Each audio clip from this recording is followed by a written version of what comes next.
Brás, depoimento de Danilo Oliveira, entrevistado por Heloísa Gisteira e Ana Maria Bonjour. Rio, 13 de janeiro de 2005. Entrevista número HV 2005-18. Bom dia, vamos começar perguntando seu nome, local e data de nascimento. Danilo Oliveira, 18 de janeiro de 1952, nasci em Salvador, Bahia. E o nome dos seus pais, avós e as atividades que eles exerciam. Não tenho a menor ideia do nome de meus avós. Nem paterno, nem materno. Nem paterno, nem materno. Quer dizer, eu tenho ideia do nome, tenho o nome, mas não sei se é pai de minha mãe, pai de meu pai. A única que eu conheço, porque conviveu conosco, foi a mãe de minha mãe, que é vou lembrar o nome porque morou conosco até a idade que eu tinha 8 anos, quando ela faleceu.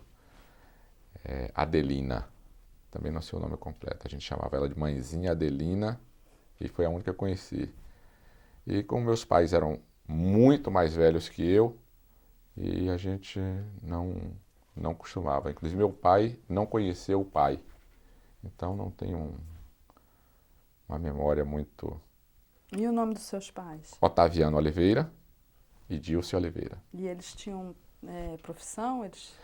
Meu pai começou muito pobre, né? Nascido no interior da Bahia, muito pobre. Começou trabalhando em fazenda, roceiro, vaqueiro.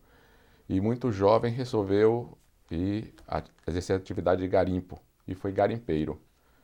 E deu um pouco de sorte na Chapada Diamantina, né?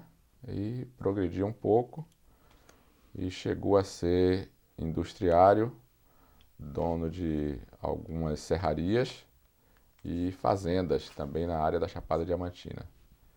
E minha mãe, Dilce Oliveira, ela nunca exerceu atividade nenhuma, cuidar de 7 filhos já era atividade grande, então era doméstica mesmo. E como era a sua infância? Você morou na Chapada? Não.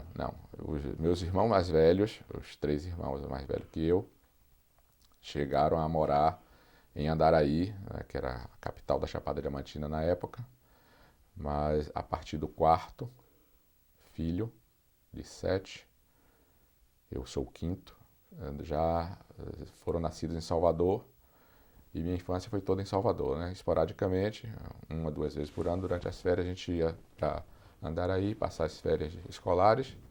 Era uma época inesquecível, né? Porque a fazenda era muito grande, 15, 16 quartos, ia pai, mãe, tio, tia, sobrinho, primo, enchia aquilo ali. Mas a minha infância foi toda em Salvador. Nessa época meu pai já tinha uma condição estável, financeira estável, classe média, e a gente morava num bairro residencial, não meio popular. Como era esse bairro? Qual era? Barris. Brincava muito na rua? Brincava na rua, passava bonde, cheio de ladeiras, tinha hoje Salvador é cheio de avenida de vale. Naquela época esses vales eram roças e a gente costumava sair de casa e descer, ir para a roça, que eram fazendas, né? Tinham árvores frutíferas, muitas. Geralmente no final do vale passava um riacho. E guardo boas recordações da infância. E você brincava com seus irmãos? Como que era? Não, meus irmãos é engraçado. Eu tenho um irmão mais velho, que é o Deli, e eu não lembro de brincadeiras com meu pai, porque meu pai era muito mais velho que eu. Né? Meu pai, eu com 10 anos de idade, meu pai já tinha mais de 50. E naquela época, 50 anos era uma pessoa que já era considerada velha. Hoje eu com 53 não me acho velho. Mas naquela época uma pessoa de 50 anos era um senhor e ele não brincava comigo. Então eu lembro que minhas brincadeiras eram com colegas e com meus irmãos. E esse meu irmão Deli teve muita influência inclusive a minha carreira profissional, porque praticamente eu segui os passos que ele seguiu, inclusive na Petrobras e até profissionalmente no geral, né? Então, mais, em termos de brincadeira, mais os irmãos mais velhos, né? Meu pai era o senhor. E quem exercia autoridade em casa? Sua mãe? Minha mãe era dona da casa. Meu pai não reclamava e só olhava. Era suficiente eu olhar, mas quem cuidava de tudo em casa era minha mãe. Quem botava de castigo? Era quem me dava puxão de orelha, quem dava beliscão, quem não sai hoje, tudo era minha mãe. E você chegaram a ter educação religiosa em casa, política? Sim, Como era o ambiente familiar? Meu pai nesse nunca sentido? foi, era chamado católico, né? Não praticante. E minha mãe é católica, praticante, atuante até hoje. Ela está com 83 anos e até hoje vai à missa todo domingo, todos os dias santos, atua na igreja, visita e comunidades carentes, ajuda. E até os 13, 14 anos, a gente foi criado dentro desse ambiente, né? Eu fiz primeira comunhão, estudei em colégio de padre, a minha Primário? curso primário. E já no secundário, já fui para um colégio que era protestante, ainda segui durante alguns anos essa continuação, essa influência de minha mãe, mas depois de algum tempo passei a ser católico praticante também. E missa é casamento e defunto, acontecimentos. Assim, Como nunca... que era essa escola? Quando você começou a estudar? Como era a escola? Eu estudei numa escola que era na esquina, né, de casa, o curso primário, né? Instituto Nossa Senhora da Salete. E freiras bastante rígidas. E lembro que a escola também era no cume de uma colina, né? E para baixo também tinha o vale e a roça. E muitas vezes a gente ficava de castigo e fugia pela roça, né? Porque trancava, a gente fugia pela roça. E no outro dia, mais castigo. Mas era uma escola rígida. Eu lembro que eu era bom aluno, mas bom aluno em termos de aproveitamento, mas era muito levado. Tanto que toda vez na época da comemoração da Nossa Senhora da Salete, tinha uma imagem de Nossa Senhora numa colina e tinha os carneirinhos. E o comportamento do carneirinho com os nomes dos alunos. E a colocação do carneirinho próximo à Nossa Senhora dependia do seu comportamento. E as meninas lutavam para o carneirinho chegar perto. O meu carneirinho nunca passou do nível inferior. Sempre ficou lá. Então o senhor vai contar pra gente uma peripécia aí dessas que fez com que Várias. ficasse de castigo. Várias.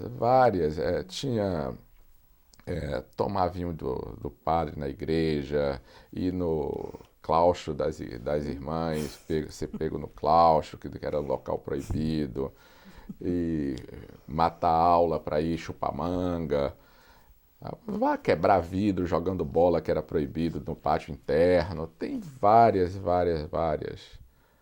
Agora, tinha também do estudante, né? Eu era um bom estudante, e já naquela época tem sempre o bom estudante e os que colam em volta. E eu sempre fui desse. Várias vezes tirei 0 porque estava dando cola e queriam dizer que eu que estava colando. Mas geralmente era assim. Tem um fato interessante, um colega meu uma vez quase morreu, que a freira estava atrás da gente, descendo a roça, e ela tinha, a freira que tomava conta da roça, né? Dos porcos, da galinha, e ela tinha estendido um arame para secar a roupa e não tinha nada.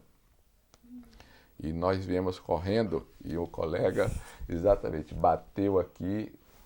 Foi uma coisa muito grave, que não pegou na carótida por sorte, mas cortou o pescoço. E esse fato assustou a gente, para a gente não ir mais na roça. E fatos desse tipo, né, que a gente...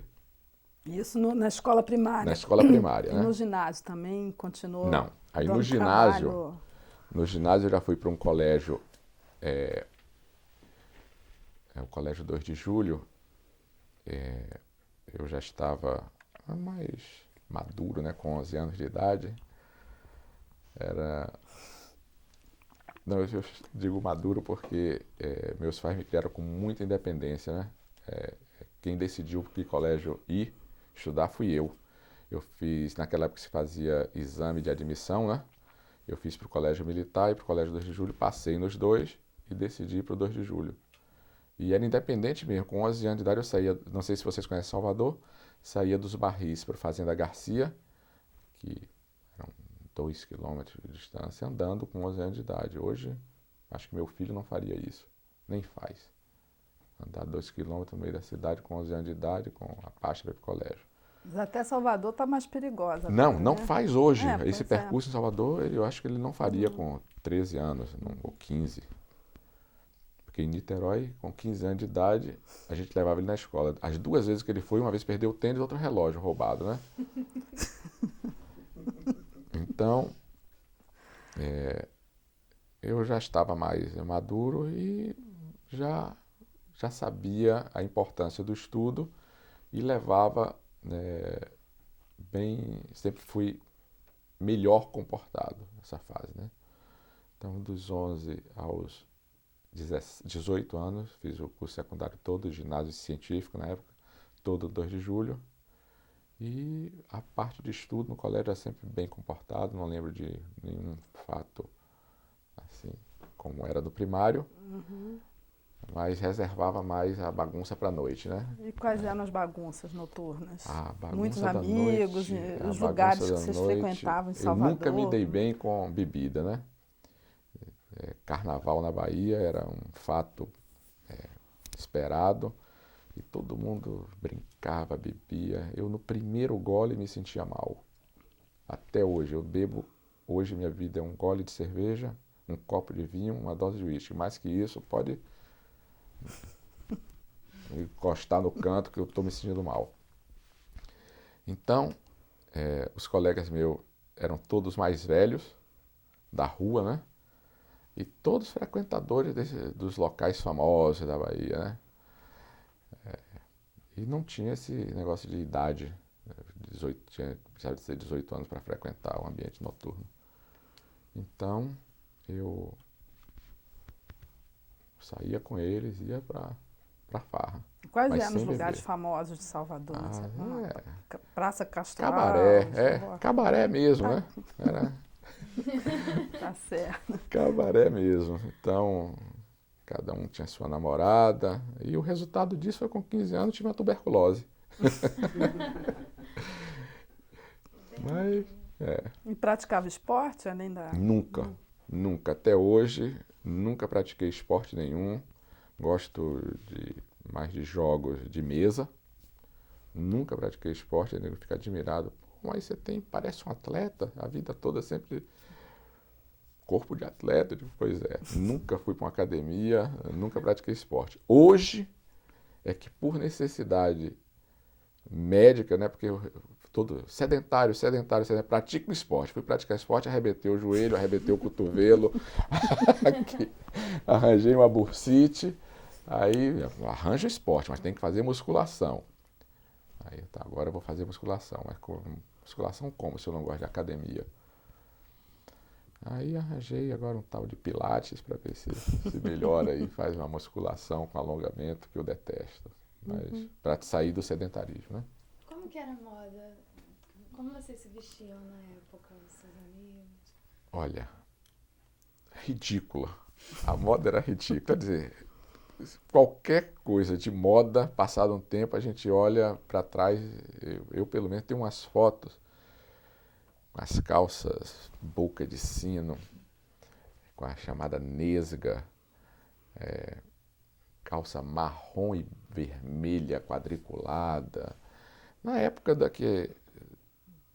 minha adolescência, a famosa época dos hippies de Arembepe, né?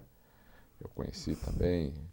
E a moda era essa, era bata, camisão,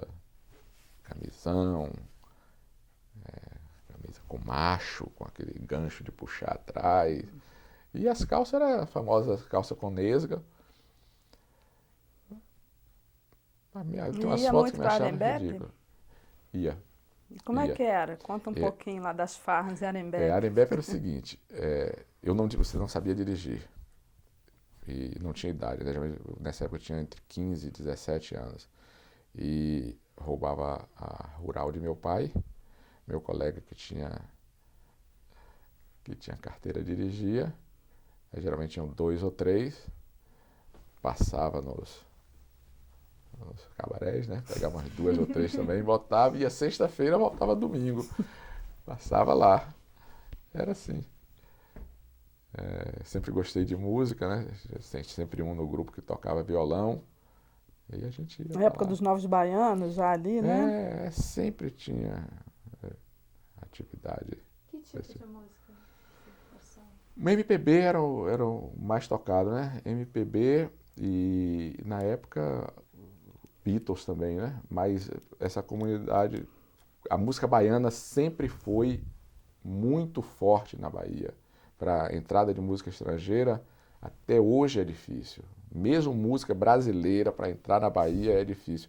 A preferência do baiano sempre é, primeiro, música baiana, depois brasileira, depois externa. Então tocava música, muito era MPB mesmo.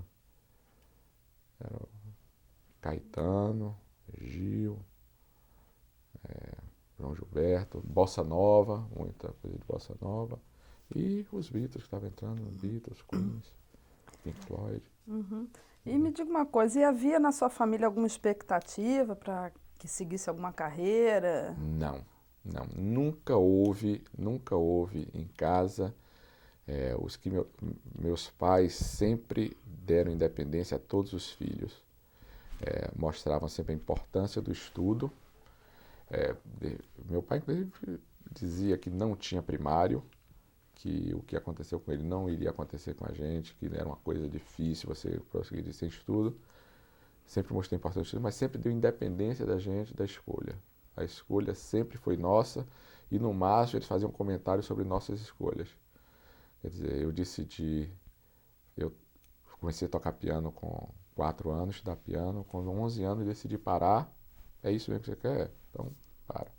Decidi ir para o 2 de julho, é isso mesmo que você quer? Decidi ser professor, é isso mesmo que você quer? Então, as decisões sempre foram nossas e os pais, no máximo, diziam alguma coisa. Meu pai preferia que eu fosse fazer a escola militar, né? Mas eu achei, já no exame de admissão, achei super autoritária, né? Formação, fazer exame de admissão, formação, tenente falando, gritando, todo mundo em fila para a sala. Já não gostei dali e desisti logo. O 2 de julho era escola pública ou... Era particular. Era particular. Era particular. Naquela época meu pai estava bem, não tinha problema, né? Todos nós estudamos escola particular. A universidade é que foi pública. E no período de escola, você já tinha alguma noção do que ia estudar? Nenhuma. Como é que foi essa escolha? Igual a hoje. Meu filho, minha filha, nenhum deles sabia o que fazer. Escolhe um, se não for isso, mais tarde você muda. Como eu disse, fui influenciado por meu irmão, né? Eu acabei, na época de fazer vestibular, escolho uma coisa para fazer. Aí meu irmão mais velho era engenheiro, o outro também engenheiro, já trabalhava na Petrobras, ele disse, faz engenharia, qualquer coisa você muda. E foi o que eu fiz. Fiz engenharia, a mesma coisa, passei o curso de engenharia todo dando aula. Ele não tinha a menor ideia de que especialização de engenharia eu ia fazer. Eu sabia que tinha emprego na época do Milagre, 1970, 72, 73, era sair, formar, tinha emprego. E, por coincidência, no ano que eu terminei, apareceu um concurso da Petrobras. A Petrobras tinha acabado de descobrir óleo na Bacia de Campos, né? Grande descoberta, tanto que a minha turma na Petrobras foi a maior até então. Foram 107 engenheiros que foram contratados. Eu fiz concurso, passei, disse, é aqui que eu vou ficar mesmo. O seu primeiro trabalho mais formal já foi na Petrobras, mas antes já trabalhava também algumas outras coisas? Ou era aula? Não. Foi o primeiro e único emprego como engenheiro foi em Petrobras. Antes eu só fazia da aula. Particular ou era cursinho? Não, no 2 de julho. No 2 de julho No 2 de julho. Eu dava aula no 2 de julho e num cursinho pré-vestibular. Mas somente aula. Aí como que foi essa entrada na Petrobras? Como foi o início? Mas foi muito bom. Primeiro, um contato com 107 pessoas de todo o Brasil, né? Todo mundo, acho que tinha do Amazonas ao Rio Grande do Sul. E muito engraçado que tinha gente que tinha passado no concurso, mas tinha ido para a Bahia, porque fomos admitidos todos no dia 21 de janeiro de 1976. E um mês depois era carnaval. E a Petrobras pagava passagem, hospedagem, não sei se nos 15, 30 dias, como era de Salvador, eu não tenho certeza, não precisei disso. Mas tinha gente que tinha entrado no concurso, passado somente para vir para o Carnaval da Bahia às custas da Petrobras. Dito, como a primeira prova já era no Carnaval, a demissão só viria depois, porque se você tirasse certa nota, era demitido. E a pessoa só veio para isso. Acabou o Carnaval, demitido, foi embora. E foi um aprendizado cultural que até então eu só tinha saído de Salvador uma vez, né? Minha vida toda sempre foi em Salvador. Tinha vindo uma vez passar umas férias no Rio, mais 15, 20 dias. E conhecer pessoas de outros estados foi fantástico para mim. E a partir daí é que eu comecei, fiz amizade com vários deles e nas férias para os outros estados. Foi um aprendizado muito bom de relacionamento pessoal. E como era esse curso? Duro. Um curso Duro. Foi um Aí ano as de farras curso. diminuíram ou ainda conciliavam? Não. Eu parei. Depois que como eu disse, tive tuberculose, né? 2 anos depois tive hepatite. E aí encerrou. Minha carreira noturna foi encerrada. Fiquei com muito medo, muito trauma mesmo da tuberculose, porque foram 6, 8 meses de cama. E aí eu tomei um rumo, né? A namorada firme. Então, a fase da noite acabou aí. E esqueci o que eu estava falando. O curso era puxado? O curso muito puxado. Era o curso integral. Começava 8, terminava às 17. Provas mensais, várias matérias, precisando atingir certo nível, né? Abaixo daquele nível você era demitido. O salário era muito bom na época, muito bom. Lembro que eu comecei a trabalhar em janeiro. Em setembro comprei à vista um Puma, que era o melhor carro da época, 0 km à vista. Então aquilo era muito dinheiro. Então, para mim, eu não quis perder aquilo e não perdi. E você falou que seu irmão já trabalhava na Petrobras. Trabalhava. Qual era a imagem que você tinha da empresa antes e depois de ingressar mesmo? Olha, eu gosto muito de viajar, de coisas novas. E meu irmão na Petrobras, os casos que ele contava, para mim era uma aventura. Já na época que eu fazia secundário, ele trabalhava na Petrobras, então ele viajava para Aracaju, para Alagoas, para perfuração na Bacia de Campos, e tinha um carro que era da Petrobras para se movimentar. E aquilo para mim era um movimento que para mim me agradava, né? Tanto que quando eu entrei na Petrobras em 76, minha primeira escolha tinha a oportunidade de escolher, de acordo com a sua classificação, para onde você ir. Eu escolhi ir para o exterior, que já tinha atividade no Iraque, na Líbia, e eu escolhi para esses lugares. Infelizmente não deu certo, foi na época que surgiu a guerra do Irã-Iraque, né? Então a gente teve que modificar essa opção. Mas me atraía muito as histórias que ele contava, né? Das improvisações, da descoberta, de coisas técnicas, tudo aquilo me deu... cativado. E me diz uma coisa, dos que ficaram depois do Carnaval, todos permaneceram na Petrobras ou muita gente foi... Não, pouquíssimos perderam, né? Pouquíssimos perderam, porque a partir do momento que passou a primeira leva de demissão, a Petrobras precisava realmente daquelas pessoas, né? Ela tinha necessidade daqueles engenheiros, a demanda era muito grande e a turma era boa. A partir daí o pessoal que ficou, inclusive quando uma pessoa tirava nota baixa, até eles davam uma segunda chance. E eu não lembro, acho que só 1 ou 2 que se desligaram do grupo depois disso. E um, inclusive, porque teve problema com a família, quis sair mesmo. E o outro porque também acho que não teve meu jeito, não conseguiu se recuperar. Mas ficou um grupo muito unido, até 20 anos a gente fazia encontros. Depois separou muito, alguns se aposentaram, outros já foram, né? A gente parou de encontrar, mas estamos tentando organizar um encontro de 30 anos agora. Ah, é? Daqui a 2 anos, Vamos filmar. E me diz uma coisa, você chegou aí para o Iraque? Não. Nem chegou aí, não. nem configurou? Escolhi Braspetro, Internacional, mas quando a gente foi fazer o estágio em 77, no início do estágio rompeu a guerra. Então Inclusive meu irmão aí. também ficou, ele trabalhava no Iraque na época. Ele já estava lá. Ou estava indo, não lembro se já estava indo. Sei que ele ficou quase 1 mês em Paris, aguardando, pensando que isso era uma guerra curta. Aí depois teve que retornar com todas as coisas já no navio, tinha embarcado tudo, teve que... Foi a sua primeira... Apartamento alugado já aqui, teve que desfazer tudo. E aí foi frustrante? Como é que foi? Como é que você foi? Não, porque a atividade era justamente o que eu esperava. Cada dia era uma coisa nova, né? Eu entrei no estágio em 77, em janeiro de 77 entrei no estágio e cada 15 dias era movimentado em um local em Catu ou no campo. E já em agosto de 77, a necessidade da bacia de Campos era tão grande de engenheiro que eu já fui transferido sem concluir o estágio. E a partir daí foi uma festa.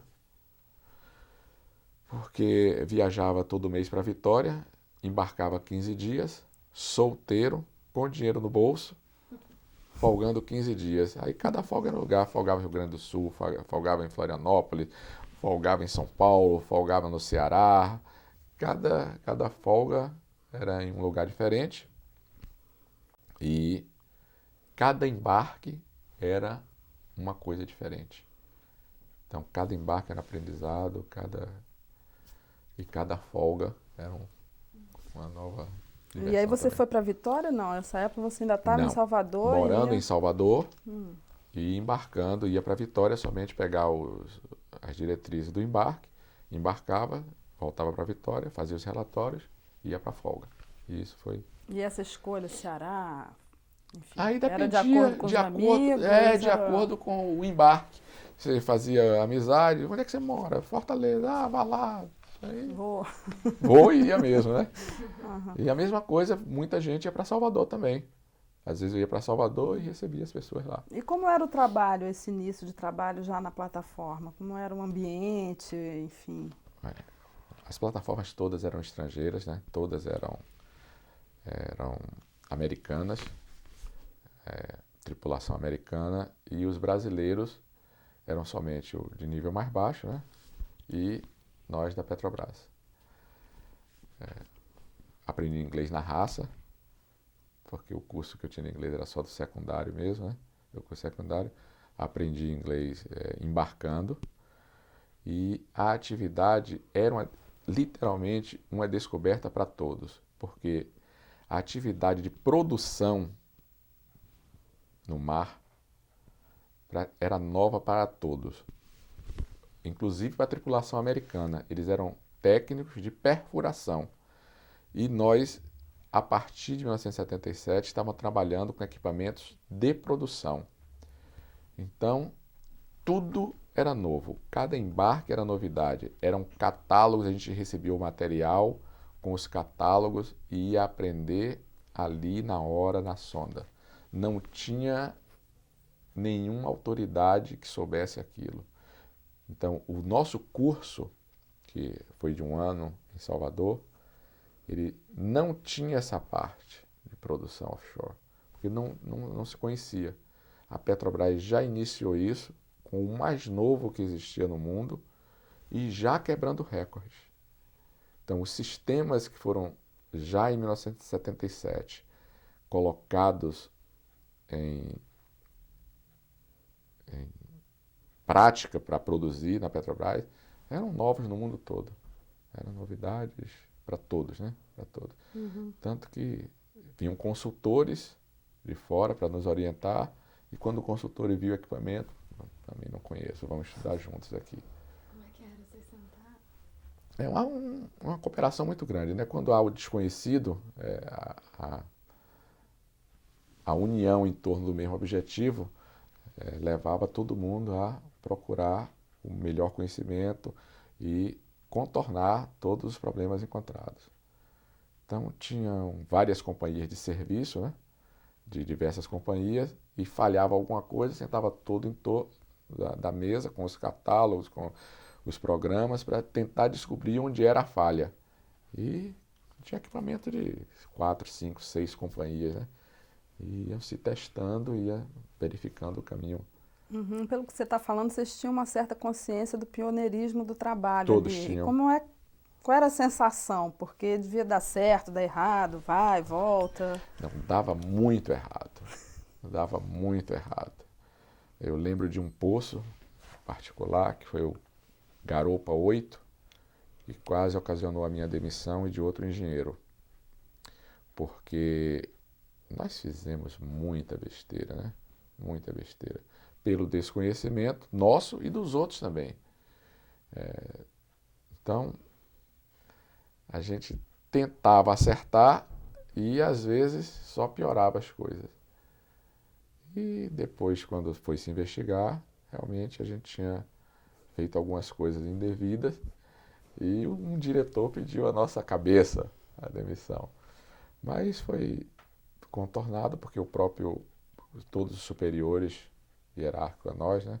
Chefe de setor, chefe de divisão, superintendente, eles assumiram a responsabilidade do pioneirismo e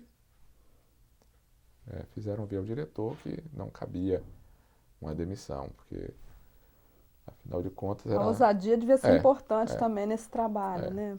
Tentar, enfim, improvisar ali. E não tinha, as comunicações na época eram muito difíceis. Não tinha telefone, não tinha fax, a comunicação era via rádio, chamava a uma central de rádio e que fazia a comunicação e nem sempre você escutava as instruções. Às vezes você tinha que... Uma sonda parada era muito cara, centenas de dólares por dia. Então você tomava suas decisões que nem sempre eram as certas, mas sempre com o melhor das intenções, né? Só para... Desculpe, vai. Não, mas foi uma época que muito boa, de aprendizado muito. Só para situar um pouco, nesse momento, então, você já estava trabalhando na Bacia de Campos, morando em Salvador. Você nunca chegou a ser transferido para Vitória? Não, só em 1900. Não, transferido eu era. A opção de morada era minha. Como eu tinha folga, eu optei por morar em Salvador. Eu só fui morar em Macaé, porque o distrito chamado de Sul mudou de Macaé, de Vitória para Macaé, um período aí que eu não sei, entre 79 e 82, eu não consigo precisar bem. E eu já tinha casado em 79 eu casei, e quando eu me separei eu fui morar em Macaé. Aí eu perdi o sentido de voltar para Salvador, né? E fui morar em Macaé, em 82, 83. Então, quando você veio para a Bacia de Campos, qual era a situação da Bacia e as expectativas em torno, enfim, olha, do que poderia vir a ser, né? Chegamos lá, as descobertas todas feitas, né? As primeiras, Garopa, Enxova, Cherne, Bonito, as descobertas tinham sido feitas, estava iniciando o desenvolvimento da produção. Então tinham 2 sistemas, era o sistema antecipado de Garopa e as primeiras árvores de Natal molhada para Enxova. E a gente começou a trabalhar nesses 2 sistemas. E sempre voltado para focando esse ponto. Equipamento submarino, pelo meu caso e mais uns 3 ou 4 engenheiros, era voltado sempre para equipamento submarino. Nós fomos direcionados para aprender tudo no que se referencia a equipamento submarino. Porque completação de um poço, que é assim que se chama, preparar um poço para a produção, ele envolve várias técnicas, desde reservatório, do poço e da plataforma. E eu, pelo menos, e mais 2 ou 3, ficamos concentrados à área de equipamentos submarinos.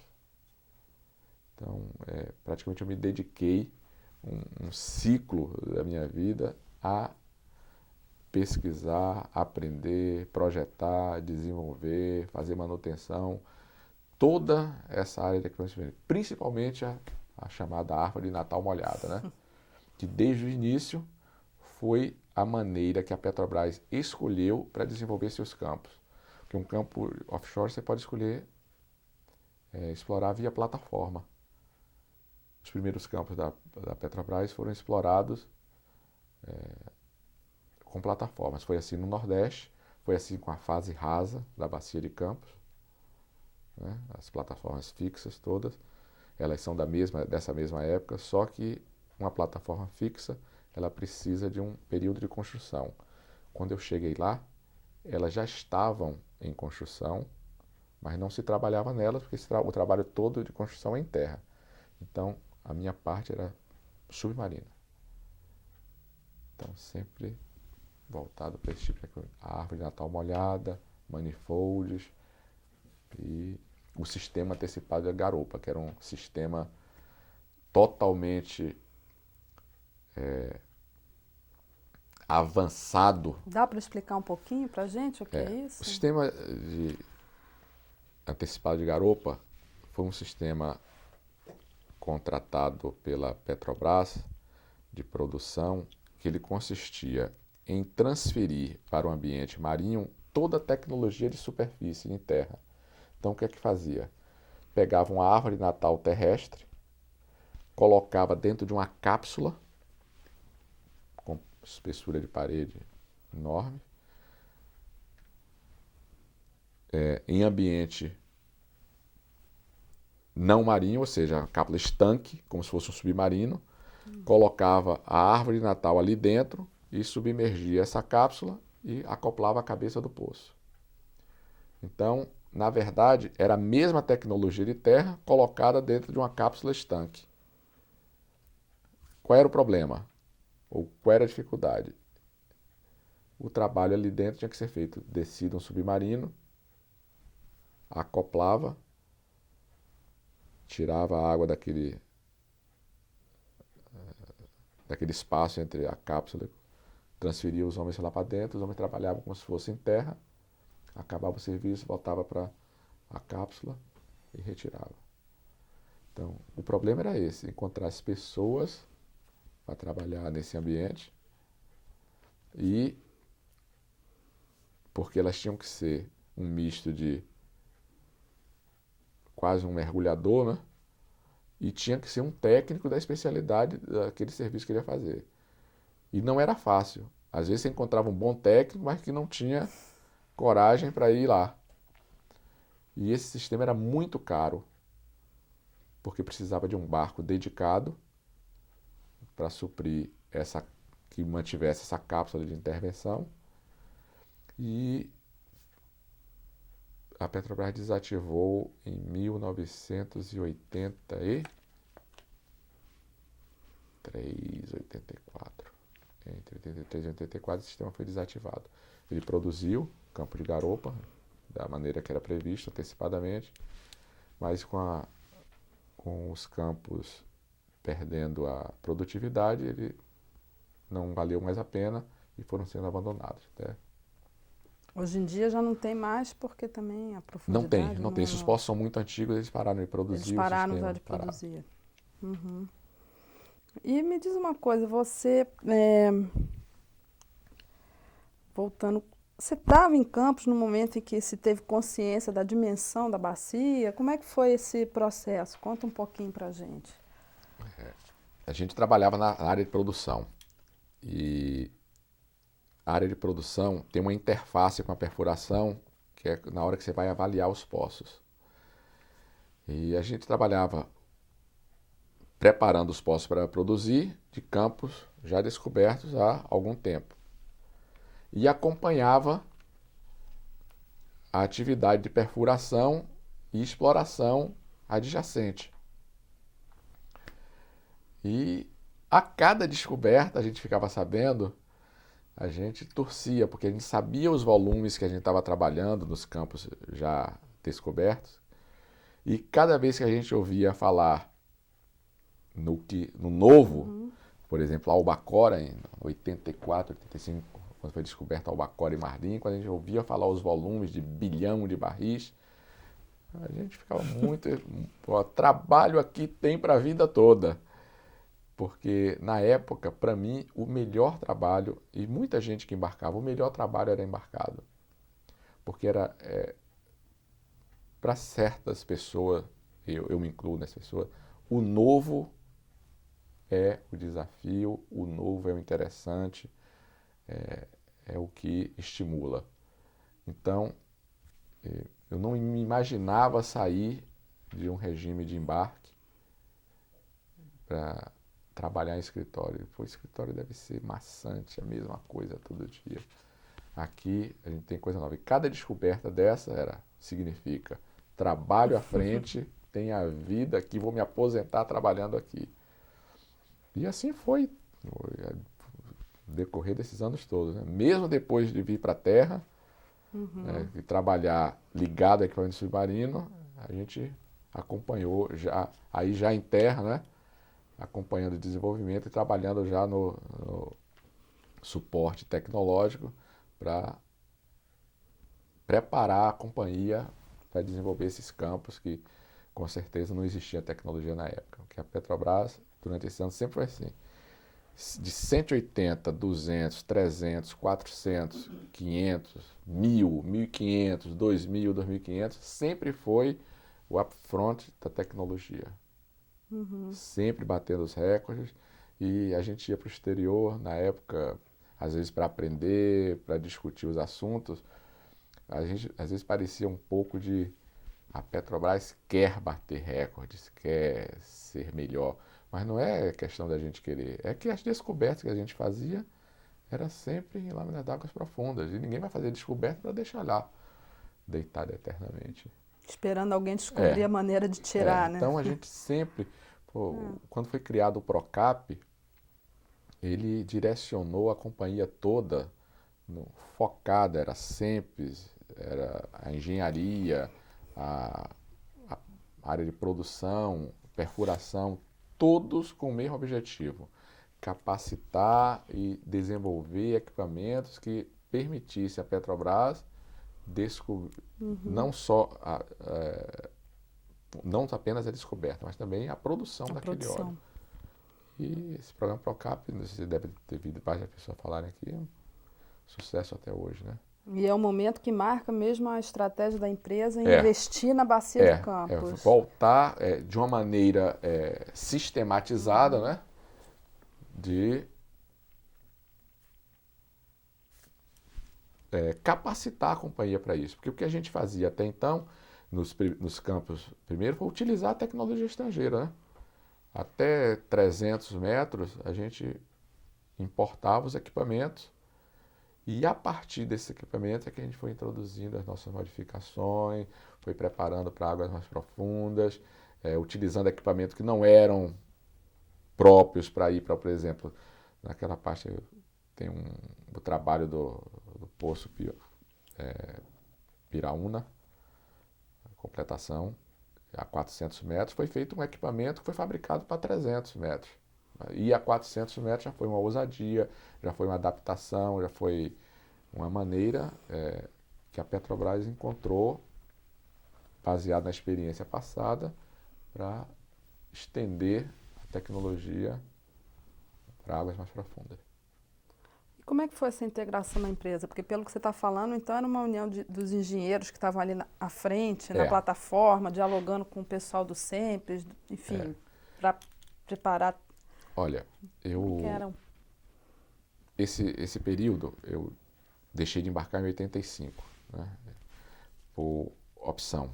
Cansei de embarcar, já estava um novo casamento e não dava mais para continuar embarcando. Teve alguns acidentes de helicóptero, aqui também mexeu com a cabeça, teve acidente de enxova, e algumas coisas me posicionaram para escolher, ó, chega, fiz meu trabalho aqui, vou embora. E eu vim para o Rio. E o trabalho da empresa na época era perfuração, era exploração, era organizado assim, exploração, perfuração, produção. Tinha a engenharia, que fazia as instalações de grande porte, plataformas, dutos rígidos e refinarias, e o SEMPES. E a gente sentia que esses órgãos trabalhavam meio estanques e até competindo entre si. Eu não participei dessa junção, mas a partir da decisão da implantação do PROCAP, houve uma coordenação única dos projetos com o foco em águas profundas, e esses órgãos passaram a trabalhar até forçados pela estrutura matricial do PROCAP, mas juntos. Então, houve uma troca de pessoal, inclusive. O PROCAP foi criado em 86, né? Tem que checar essa data, que eu não tenho certeza, as datas. E em 88 eu já fui para o SEMPES, já dentro dessa estratégia de movimentação de pessoal e maior integração. E eu acho que a partir do PROCAP e com seu desenvolvimento foram vencidas essas barreiras de competição entre os órgãos, e a Petrobras passou a trabalhar integrada com um único objetivo. Que às vezes o EIP tinha um projeto, a engenharia tinha outro, o SEMPES tinha outro, cada um partia para uma direção e para resolver o mesmo problema, mas não integrado, não discutido. A competição é salutar, a competição é boa, até hoje existe essa competição, cada um quer ser melhor pelo outro, pelo menos os projetos estão embaixo de uma única orientação. E foi assim desde o primeiro PROCAP até hoje, está sendo assim. Acho que isso deu para a companhia um ganho muito grande. Muito grande. E essa movimentação de pessoal, né? Tirar pessoal que embarca, colocar no projeto, do projeto colocar no gerenciamento da atividade, e aí fazer esse rodízio é bom. E você chegou a trabalhar em vários campos na bacia? Como é que era essa... Todos. Não, até a data que eu saí, em 85, eu tinha trabalhado em todos os campos que tinham sido descobertos na Bacia de Campos. E como era o trabalho? O trabalho é esse, preparando os poços para produção, né? Principalmente aqueles que tinham que ser descidos à árvore natal submarina. Sem falsa modéstia. Quando eu saí de lá em 85, eu podia dizer, olha, se tem no mundo alguém que entende de árvore natal, vai entender igual a mim. Mais que eu, não entende. Porque eu tinha os livros, né? E minha tábua de embarque, eu embarquei em todas as plataformas da Bacia de Campos. Eu participei na instalação de 42 árvores de Natal, de todos os fabricantes, de todos os tipos fabricados até então. Eu participei em modificações de equipamento, em projeto de modificação de equipamento. Durante 5 meses nos Estados Unidos, dentro da fábrica da Vético, eu participei da teste, montagem de equipamento. Então, na época, quando eu deixei de embarcar, eu realmente entendia do negócio. E é possível explicar o que é uma árvore de Natal molhada para a gente entender? É muito simples. A árvore de Natal molhada é o seguinte: um poço de petróleo, ele chega na superfície, ele tem o fluxo de petróleo sai do reservatório, chega na superfície. E a partir daí, ele tem que ser controlado e direcionado. Em terra é muito fácil fazer isso. É como se colocar flanges e arruela e colocar os tubos e as válvulas. Mas no fundo do mar, isso tem que ser feito remotamente. Então a árvore de Natal nada mais é do que um conjunto de válvulas, tá? Que direcionam esse fluxo de óleo, de gás, direcionam também o fluxo de água ou gás que você injeta no poço para facilitar a produção. E ele tem um acoplamento hidráulico com a cabeça do poço. Então ele tem que vedar, não pode haver vazamento, e tem que exercer um controle total do poço. E tem que durar 20 anos, é o tempo de vida lá embaixo. Então, isso é o que é a árvore de Natal. Então são cerca de 8 válvulas. Basicamente, para movimentar essas 8 válvulas tem uma série de linhas hidráulicas ou eletrohidráulicas, uma série de sensores de pressão, uma série de êmbolos hidráulicos para travar, destravar, testar, e as ferramentas que levam isso lá para baixo e instalam remotamente. Então é isso que é a árvore de Natal. E a gente começou a trabalhar com equipamento que era pronto, veio do estrangeiro, veio dos Estados Unidos, as fábricas tradicionais eram americanas, todas elas. Esse equipamento chegou aqui, a gente começou a trabalhar e começou a adaptar à medida que a gente foi trabalhando. A gente é, ainda hoje, o maior instalador de árvore de Natal do mundo. Praticamente, os números que eu me recordo, era um terço delas estava aqui no Brasil. Hoje talvez um pouco menos, porque há muita atividade hoje na costa oeste da África e no Golfo do México, em águas profundas, coisa que não havia, praticamente a Petrobras era única.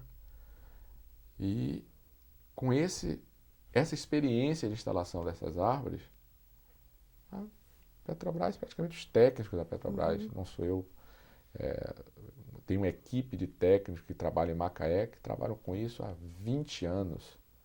Conhece o equipamento, se fechar o olho e começar a segurar, arma e desarma com muita facilidade. Então, para eles fazer as adaptações, sugerir as adaptações, muito fácil, muito simples.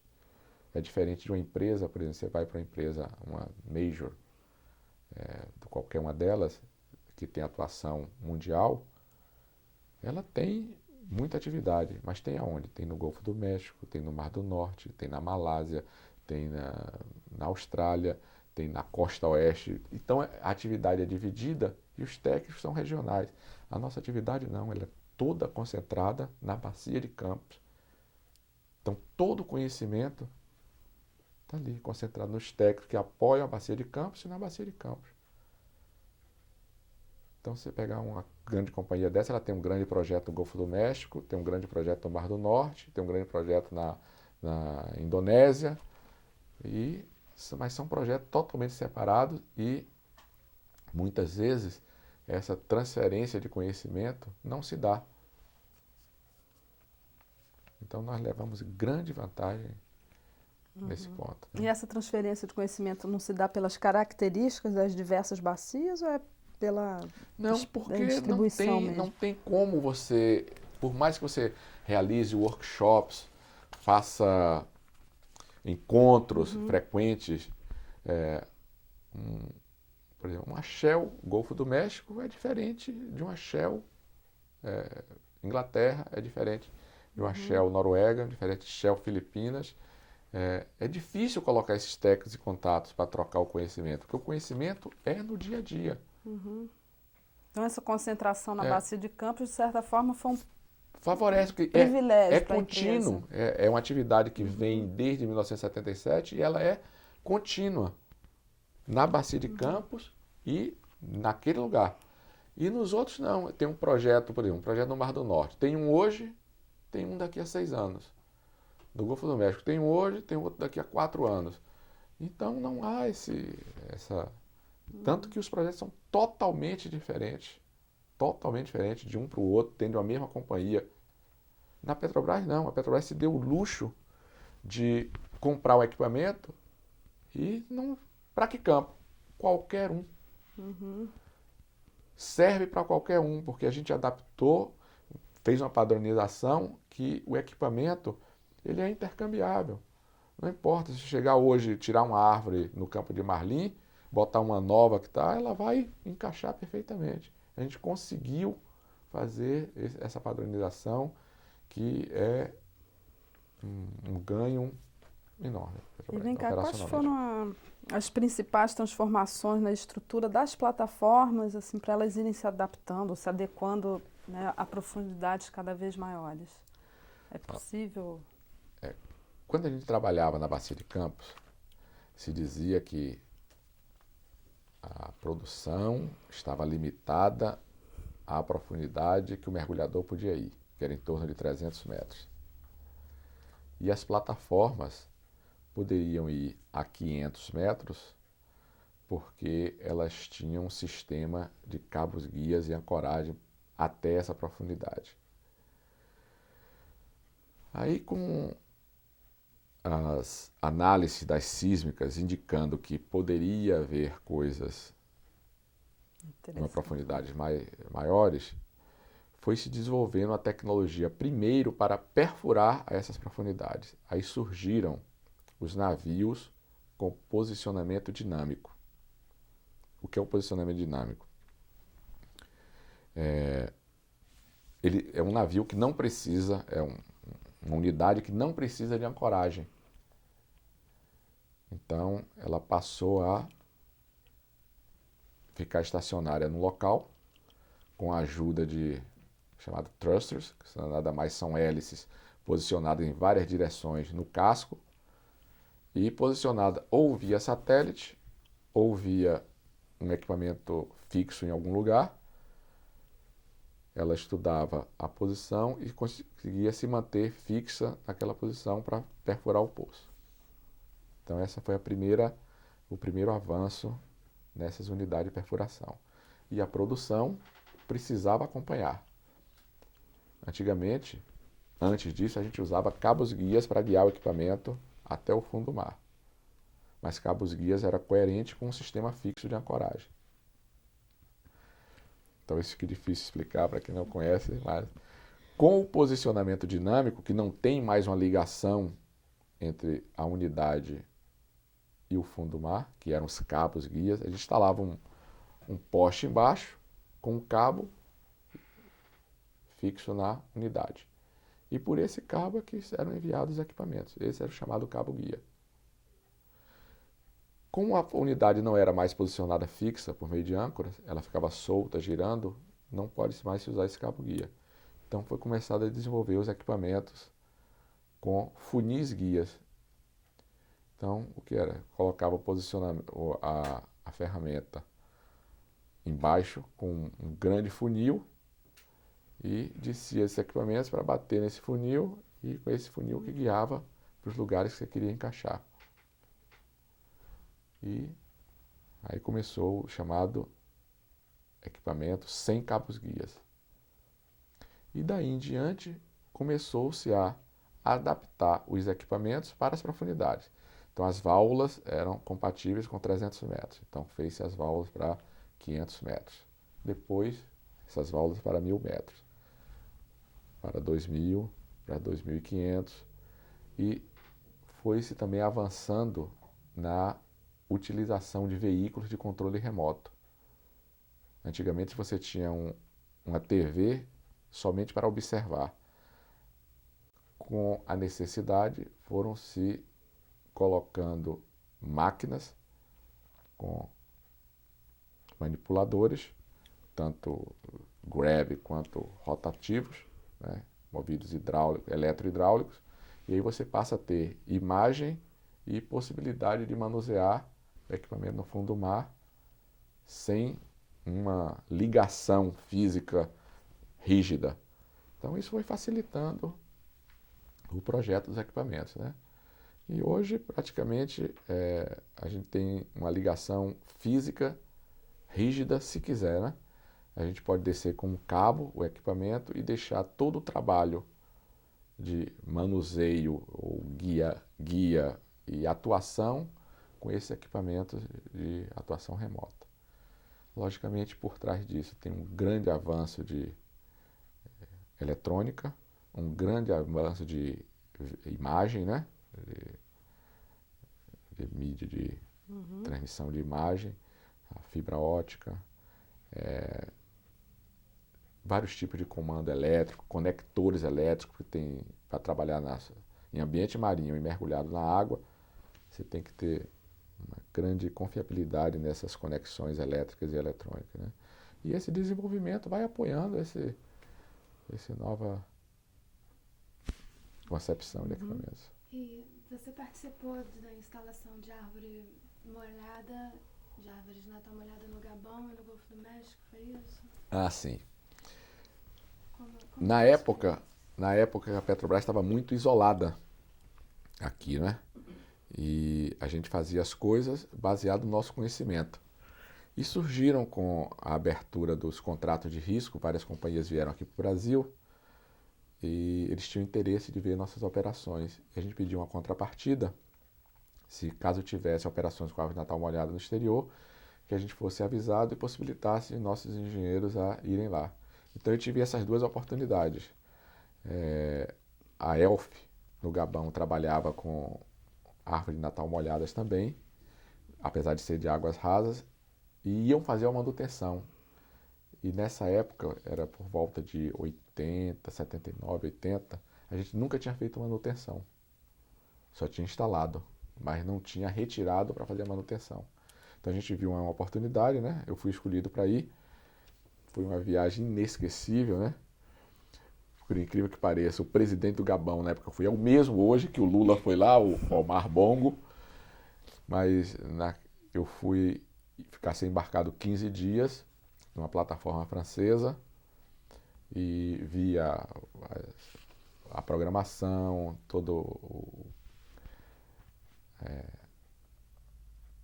o que foi feito na árvore, a retirada, os itens que foram verificados, quem eram os técnicos que estavam a bordo para ver o quê.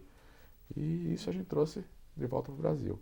A mesma coisa no Golfo do México. A Shell também tinha interesse, então nos convidou.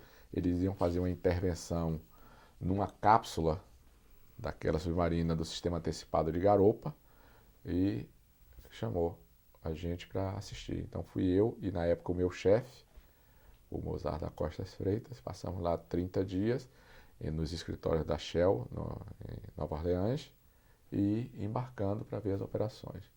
E tivemos chance de comparar os programas que eles faziam com os programas que nós fazíamos, os itens de atenção na hora de uma manutenção, e a gente foi adaptando. Como que a Petrobras é recebida? Como que vai chegar? Olha, já na época a gente tinha uma posição de liderança na área de equipamento submarino e não tenho queixas nem reparos a fazer da maneira que foi recebida. A melhor maneira possível, como ficaram surpresos, inclusive, com a nossa idade na época, porque a indústria de petróleo é uma indústria que trabalha com gente... Na época que eu encontrei no Golfo do México, é o que a Petrobras é hoje. A média de idade é 45 anos de idade. E a gente, na época, tinha 30 anos. E todo o corpo de engenheiros da Petrobras praticamente tinha 30 anos. Porque quem era antigo na Petrobras continuou trabalhando em terra. E quem era novo voltou-se para essa parte de equipamentos submarinos. Então eles ficaram surpresos com a idade da gente, né? E aliado à experiência que a gente tinha, apesar de novo. Então a gente pôde discutir de igual para igual e, como hoje, a Petrobras é muito respeitada nessa área.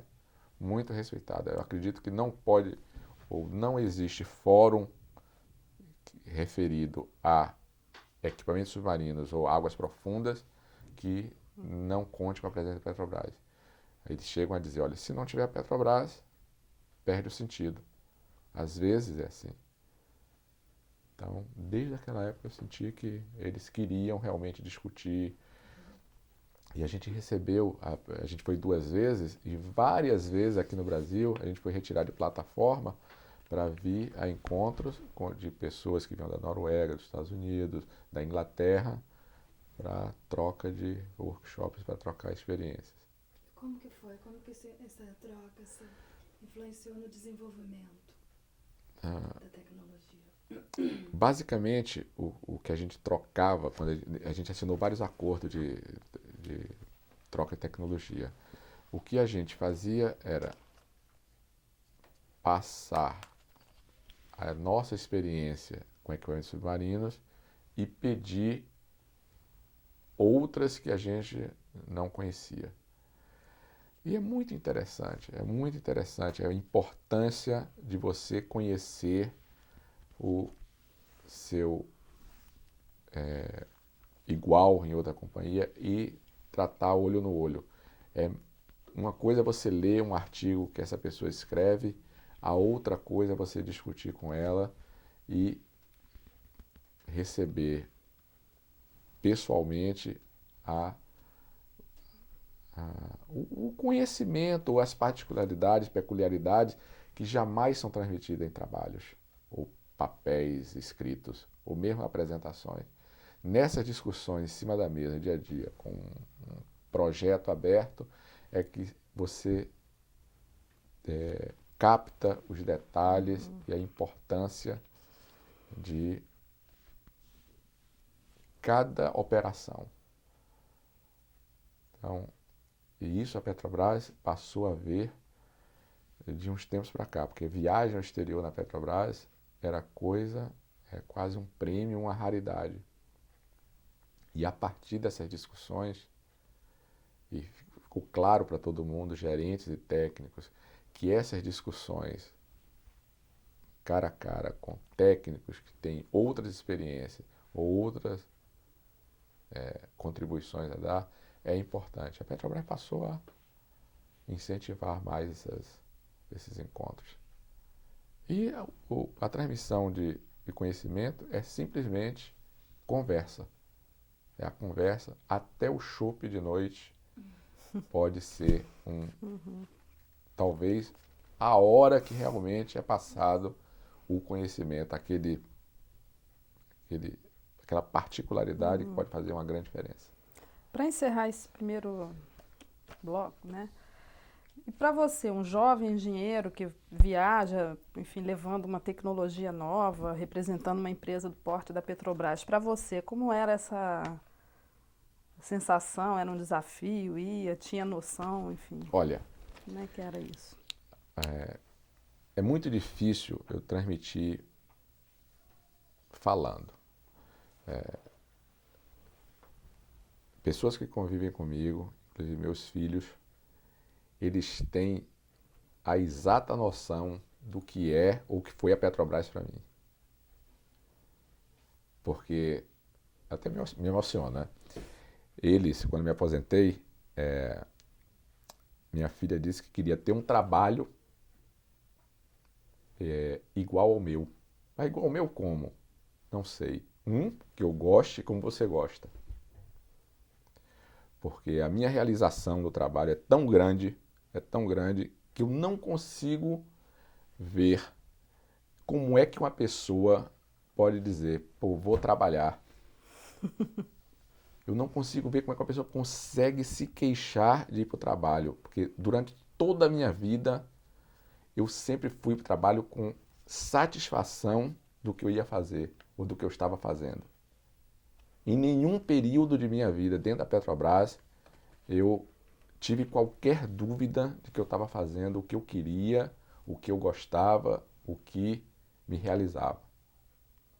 Tanto que a aposentadoria para mim foi muito difícil. Muito. Mas vamos levando, estamos trabalhando com petróleo ainda, né? Muito contato com a Petrobras. E também num lugar que eu estou me sentindo muito bem. Estou fazendo um trabalho ligado ainda à exploração e produção submarina, né? Então a gente vai continuando. Uma pausa? Uma água, por favor, e bota o ar para entrar. Ok, estamos gravando. Então, Danilo, conta pra gente como que foi a sua ida pro EDISE, sua vinda. Bem, né, para eu sair de Macaé foi muito difícil, né, porque eles estavam precisando de gente lá. Então, na época, eu tive que quase que ameaçar, entre aspas, né?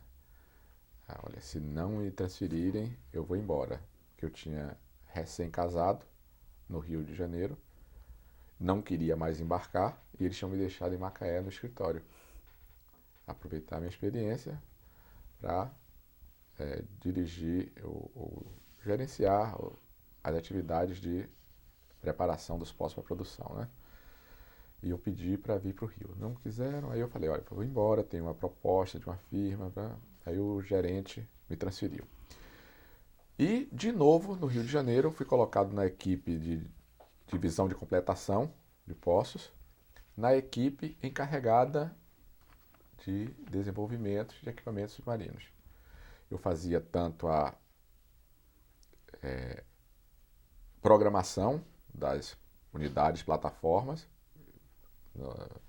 na intervenção dos poços e cuidava da aprovação dos projetos trazidos pelas companhias de serviço. Nessa época, pelo menos 2 ou 3 já instaladas no Brasil, porque foram atraídas pela enorme atividade de compra da Petrobras, eles instalaram suas fábricas aqui e traziam os projetos já nacionalizados para a gente comentar, para fazer análise, aprovar, e eu era um dos encarregados nessa equipe. E passei agora, esses 3 anos, né, 86, 87 até agosto de 88, trabalhando com isso aí. Foi a época da descoberta de Marlim e Albacora, a necessidade de desenvolvimento de equipamentos com capacidade de ir até 1.000 metros de lâmina d'água, e a Petrobras assinou acordos com várias dessas companhias para desenvolver essas árvores de Natal e todos os acessórios necessários para ir a 1.000 metros de lâmina d'água. E eu fui o coordenador desse acordo de cooperação tecnológica com a antiga CBV, que hoje já é a FMC do Brasil, né? E foi a companhia que primeiro fabricou uma árvore para 1.000 metros de lâmina d'água, foi a árvore que foi instalada em Marlim e resultou depois no prêmio da OTC da Petrobras, que foi não só o equipamento submarino, mas toda a instalação do campo de Marlim em águas profundas. Fala um pouco como que foi essa transformação de 150 para 500 para 1.000. Como... É isso. No princípio, a Petrobras adaptava a tecnologia aqui existente até 150 metros para avançar para maiores profundidades. Você pegava um equipamento que a gente usava a 150, depois 200, 300, e foi adaptando aqui e ali alguns pontos e levando para a lâmina d'água profunda. E atingimos 500, 600 metros. Mas a partir daí, esse conceito não se aplicava mais. Para 1.000 metros de lâmina d'água, precisava um breakthrough tecnológico que desse esse avanço. E isso tudo foi inserido no Procap 1000, né? É o primeiro Procap. Então, esse desenvolvimento agora não era mais uma adaptação. Ele tinha que ser alguma coisa nova, uma concepção nova, e aí surgiram os conceitos, e a gente assinou acordo de cooperação tanto com todos os 4 fabricantes, né? E cada um tinha um conceito, cada um tinha uma tecnologia, cada um tinha sua opinião de como ia funcionar melhor. Uns eram funil para cima, outros eram funil para baixo, outros utilizavam a chaveta para orientar, outros pinos. Cada um tinha sua tecnologia e tinha coordenadores em cada uma delas. A gente foi discutindo para chegar num consenso do que vamos fazer nesse aqui dessa maneira, vamos fazer desse aqui de outra, e quando instalar a gente aí decide o que fazer. E assim foi feito. Cada um com uma tecnologia, cada um com um conceito. A Petrobras desenvolveu com todos o equipamento necessário, e a partir dessa árvore de 1.000 metros é que surgiu a padronização dos equipamentos. Porque aí a gente já interferiu na criação do equipamento, né? desde o início. Nós podemos participar ativamente com cada companhia, dirigindo o desenvolvimento e não trazendo o existente. Então, com esse conhecimento adquirido aí, e ante a perspectiva de grande utilização de árvore natal molhada, como realmente aconteceu nos anos seguintes, com a descoberta dos campos, que chega o novo passo, né? Que a Petrobras decidiu ter o seu projeto. Porque o diretor, ou os gerentes, né, pensaram assim, pô, eu estou utilizando a capacidade dos meus técnicos, estou gastando o meu HH e dando o melhor do meu conhecimento para o desenvolvimento de um equipamento para cada uma dessas companhias. Quais eram as outras companhias? São essas que hoje existem, né? A Cameron, a FMC, a ABB e a Kverner. Algumas mudaram de nome, né? Mas são as quatro, sempre foram as quatro. A Kverner antes era National, a FMC sempre foi FMC, mas era CBV aqui no Brasil. A ABB era Vetco e a Cameron sempre foi Cameron. Então são esses quatro que dominam o mercado de equipamentos submarinos. Então os gerentes da Petrobras decidiram, olha, nós vamos utilizar esse equipamento, é necessário para produzir em águas profundas, então vamos desenvolver o nosso projeto. E foi nessa época, foi até engraçado, que um gerente ligou para mim, quando decidiram que vamos ter o projeto, vamos colocar uma pessoa na engenharia do SEMPS para desenvolver esse projeto, e um gerente ligou para mim e perguntou, Danilo, vamos fazer isso, isso, isso, isso. Quem é a pessoa que você indica que mais entende esse equipamento para colocar para gerenciar esse projeto? Eu não tive dúvida, olha, depois de mim é fulano. Aí ele perguntou, você está disposto? Aí eu digo, olha, não é o que eu queria não, porque eu gosto muito, como sempre, gosto muito do que eu estou fazendo aqui. Não sei se lá vai ser interessante, porque eu acho que o SEMPS é muito devagar, é um ambiente de pesquisa, de engenharia, não vai ter coisa nova. Eu não estou muito afim, não.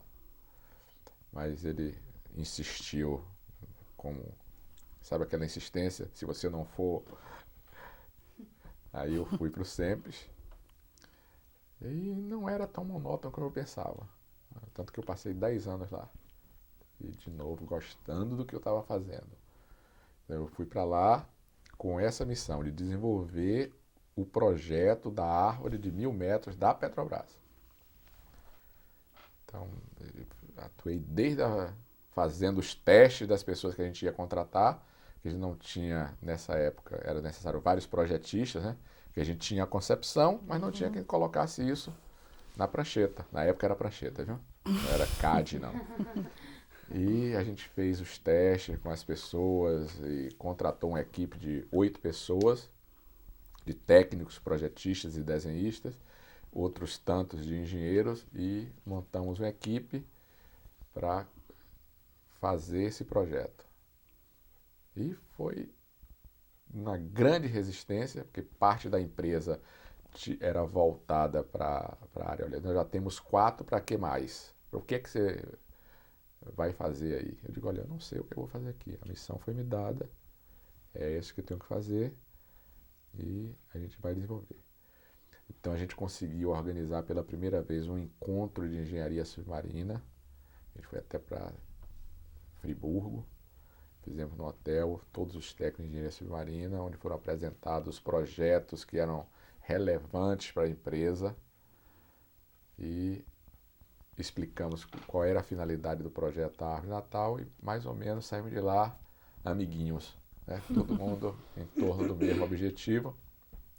E conseguimos, em 3 anos, nós saímos do zero, fizemos o projeto, construímos aqueles equipamentos que eram necessários fazer protótipos para teste.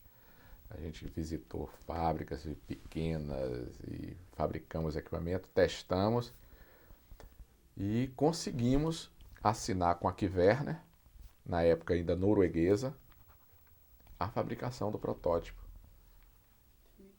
Então eles construíram, fabricaram o protótipo dessa árvore e depois disso eles vieram para o Brasil e estão aí com a fábrica em Curitiba até hoje, entregando a árvore. Conta um pouquinho como é que é isso. Desenvolve um protótipo e vai ver se funciona na hora. Qual é a noção que vocês têm se aquilo vai dar certo? Porque já teve teste antes no laboratório, é feito. Como é que é essa? A experiência, né? O projeto, você faz a concepção baseado na sua experiência. Logicamente, não estava sozinho nisso. Eu contratei as pessoas que já tinham trabalhado em outras empresas brasileiras também, que já estavam aqui no Brasil, né? Os projetistas, engenheiros que já tinham alguma experiência também de atuação no campo, e é feita a concepção, é feito um descritivo conceitual, e a partir daí a gente começa a colocar no papel, vai montando. E os equipamentos básicos, aqueles que exigem movimento, travamento, selamento, a gente priorizou esses, né? Para fazer o desenho, fomos para uma fábrica, escolhemos o fabricante, eles fabricaram e a gente testava, vedando mesmo, fechando mesmo, travando mesmo, e para continuar o projeto do equipamento, porque tem o hardware, o desenho, solda, cadeiraria, é com um equipamento qualquer de alta precisão que é fabricado. Então qualquer fábrica, sabe, você faz um desenho e estuda as interferências, sabe se vai funcionar ou não. Mas travamento e vedação, alta pressão, gás, você já precisa de um teste mais específico. Então a gente pega as regras de teste de American Petroleum Institute ou outras normas e desenha e projeta de acordo com aquelas premissas, né? E faz o teste. Se o teste der ok, você vai prosseguindo. Se não der ok, você retorna e refaz as tolerâncias, refaz os ângulos e por aí vai. E além desse projeto de exploração em 1.000 metros, quais os outros principais desenvolvidos pelo Procap nessa época? Olha, eu fui para ser especificamente o coordenador desse projeto para o SEMPES, né? Em 88. Em 91, eu já assumi a chefia do setor de engenharia submarina, né? E aí, por aí passaram todos os projetos do Procap voltados para a água profunda relacionado com o submarino, né? Com relação ao submarino, porque Procap não é só equipamento submarino, tá? Procap é poço, Procap é perfuração, Procap é instalação de superfície, tudo que for relativo à necessidade de produção do universo d'água, é ancoragem, tubulações, tudo isso. Minha parte era equipamentos submarinos.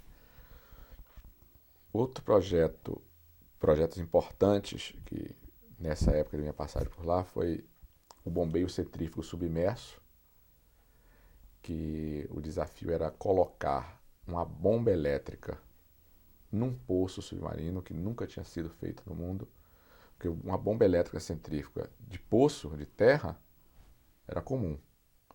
Mas colocar isso num poço submarino é diferente, por quê?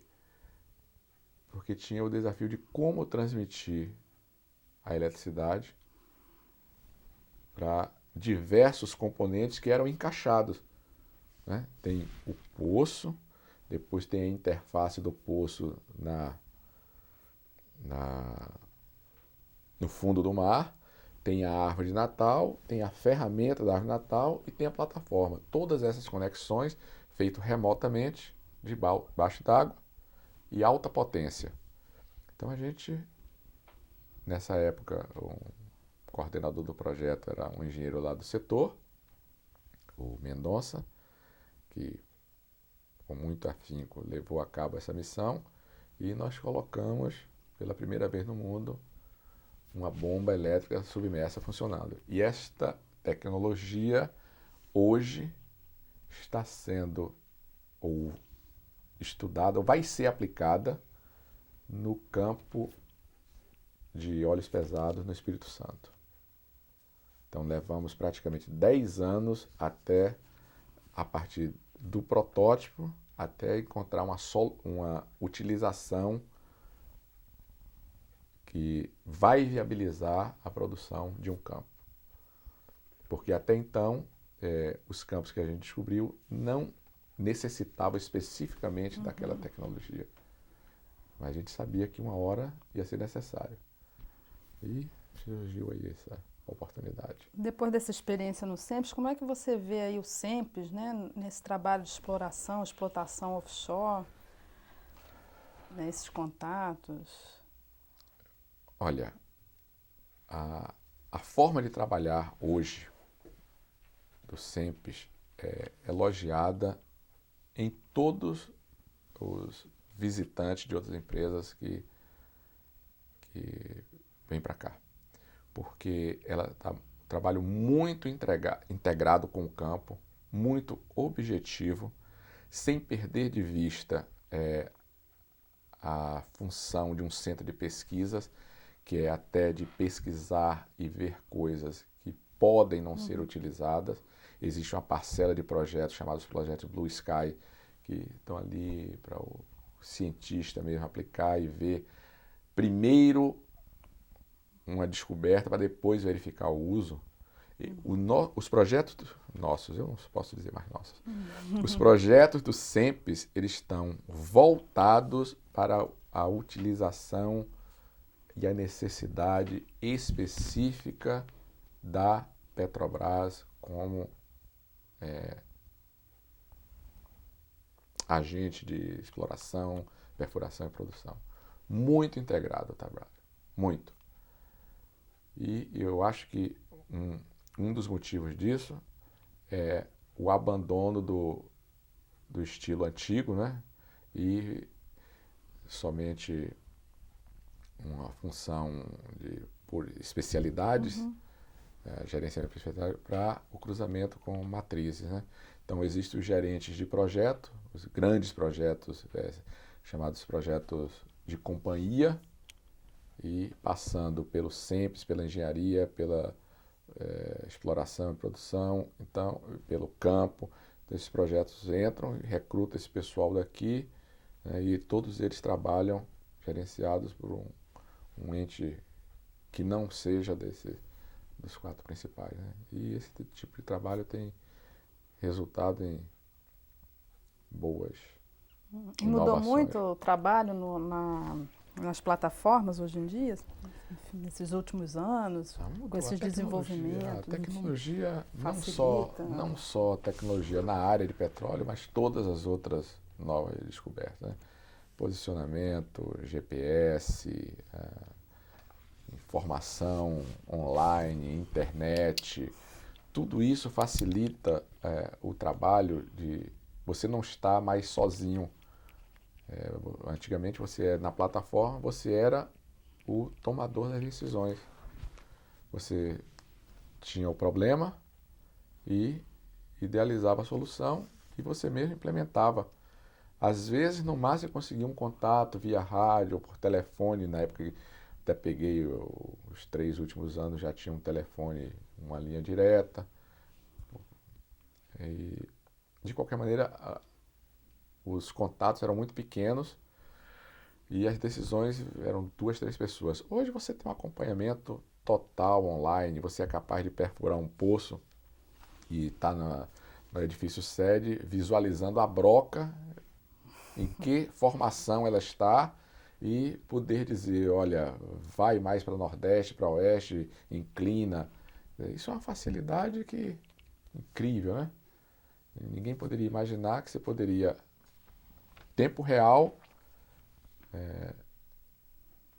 fazer um estudo e, ao mesmo tempo, uma aplicação desse estudo. Porque hoje existem instrumentos que você coloca na ponta de uma broca quando está perfurando, que lhe dá a posição exata da broca.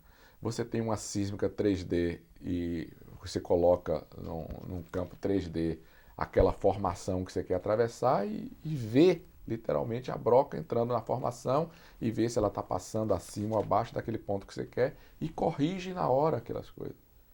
Então, isso é fantástico. Muito, muito. Uhum. E depois dessa estada no SEMPES, você foi transferido para o SERMAT, o Serviço de Materiais? Então, passei 10 anos lá no SEMPES, né? Participei dos projetos, por ser da DIPREX, que era a Divisão de Projetos de Explotação, não só participei dos projetos da área submarina, como todos os outros projetos, né?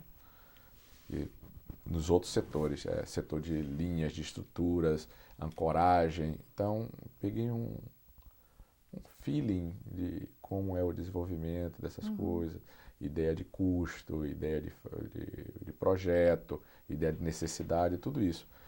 E ao final de 98, com a nova estruturação da Petrobras, né, eu fui convidado para ir para o SEMPES, para ir para o SERMAT, desculpe, e aceitei e fui trabalhar de novo com as coisas que pautaram o meu desenvolvimento da empresa, né? Para desenvolver fornecedores de novas tecnologias. Só que agora, 2.500 metros era o limite. Né? Então, a maioria eram empresas brasileiras, mas tinha também nesse conjunto empresas internacionais. E a gente continuou no mesmo diapasão, né? Sempre procurando utilizar a nossa experiência da Petrobras, né?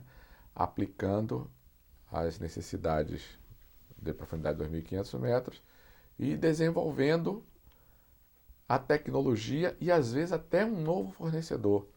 Quer dizer, se a gente visualizava que um certo equipamento tinha um domínio de uma única companhia, a gente incentivava que outra companhia iniciasse aquele desenvolvimento para ver se atingia um estágio de competitividade com aquela exclusiva.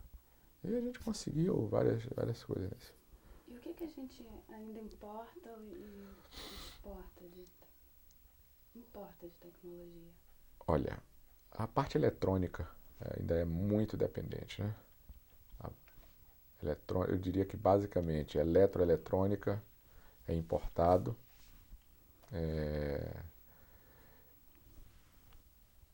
Muito pouco equipamento de materiais compósitos, né? Esses novos materiais mais resistentes que o aço, né? Mais fibra de carbono, essa parte também é importada. E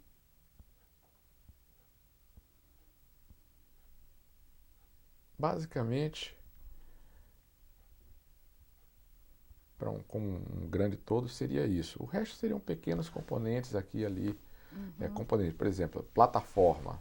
Plataforma a gente já tem aqui, estaleiros que montam plataforma, mas, por exemplo, grandes máquinas, grandes equipamentos que o uso é esporádico, esses não são fabricados aqui no Brasil, né?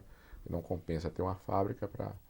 Geralmente é uma fábrica mundial, supre mundialmente esses equipamentos. Mas basicamente a gente tem uma tecnologia bem avançada para equipamentos submarinos, eu diria que 90%. 90%. É fabricado bastante aqui. Bom, né? E vem cá, por que uma árvore de Natal é tão cara? Não é tão cara. Não é tão cara? Então me Não. deram a pergunta errada. Ela é baratíssima. Baratíssima. É baratíssima. Cerca de $1.300.000. Isso para a empresa não é caro. Em termos empresariais, não é? Enfim, porque para a gente, bilhões de dólares. Em termos de equipamento. Pode dizer, olha, $1.300.000, pode deixar, é caro. Mas em 1977, 1978, era esse o preço que a gente pagava. Se você fizer uma desvalorização do dólar, você vai ver que pagava uma fortuna naquela época. E hoje, elas são muito mais sofisticadas, muito mais... as especificações, além de serem sofisticadas pela própria natureza do ambiente que vão trabalhar, né? As especificações ficaram cada vez mais apertadas, cada vez mais restringindo a possibilidade de falha, falar em vazamento hoje é inconcebível. Então, a rigorosidade no controle de equipamentos que praticamente tem um vazamento zero é muito grande. Então, se você pensar que um equipamento desse pode chegar a ter um peso de 25 toneladas e cerca de 7 metros de altura, $1.300.000. E tem um É tempo preço de vida razoável. longo? 20 anos. 20 anos. O tempo. Tem perspectiva de ficar mais barato? Quais são? Pessoalmente, eu acho difícil. Eu acho difícil ficar mais barato. Porque sempre... Esse é um preço histórico que vem se mantendo há anos. E estamos sempre adicionando coisas e requisitos. Os fabricantes estão cada vez mais melhorando a sua produtividade, melhorando a sua linha de fabricação, fornecedores também, fazendo fornecedores cativos, de modo que isso é que tem sido crucial para a manutenção de preço. Tá? Até o dólar baixar também vai ficar mais barato. Mas eu não acredito numa redução de preço. Não acredito pela própria natureza da renovação constante do equipamento. Sempre tem um upgrade, mesmo que eles consigam reduzir o preço, quando você coloca um novo equipamento, esse novo, ele vai... Se ele se mantém o mesmo, de mantém certa forma, o mesmo ele patamar. ficou mais barato, né? Então, eu Relativamente. acho que não é tão caro. Não, eu acho que não é tão caro. Levando em conta que está sempre havendo uma inovação, né? Sempre. E depois disso, você teve uma experiência de trabalho direto na diretoria da EP. Como é que foi isso? Isso Enfim, foi quais eram os desafios? Eu estava no Sermat na época e a Petrobras teve uma reformulação geral, né? E eu pedi a um gerente, disse, cansei de fazer isso aqui, eu quero voltar à área de IP, quero voltar para a IP. Tinha saído da IP, ido para o SEMPES, tinha ido para a área de materiais e pedi para voltar para a IP. E pedi uma vaga. Eu tive uma vaga aí na área de completação da unidade que vai ser criada em Vitória, que era o N Vitória na época. Eu quero. Aliás, uma vaga de IP. Aí ele disse, tem uma no N Vitória. O N Vitória eu não quero porque é lá em Vitória. Aí resolveram não ter mais o N Vitória, criaram o N Rio. O N Rio eu já quero. Aí ele disse, ok, vai ter um lugar para você. No dia que eu liguei para ele, para dizer, cadê meu lugar? Na hora que eu liguei, o diretor tinha acabado de ligar para ele, pedindo uma pessoa que tivesse experiência de companhia para ser assistente. Porque um assistente dele, que ele ia designar para uma missão, queria um assistente. E ele tinha respondido ao diretor que, diretor, não tenho, estou preenchendo vagas aí, não tenho. E foi na hora que eu liguei para ele. Ele aí foi consultar o diretor, na mesma hora, o diretor deu ok e me chamou na diretoria. Eu achei que era para me comunicar que eu tinha um novo cargo da Rio. Quando eu cheguei lá, o diretor perguntou se eu aceitava ser assistente. Eu digo, isso a gente não responde não, a gente vem.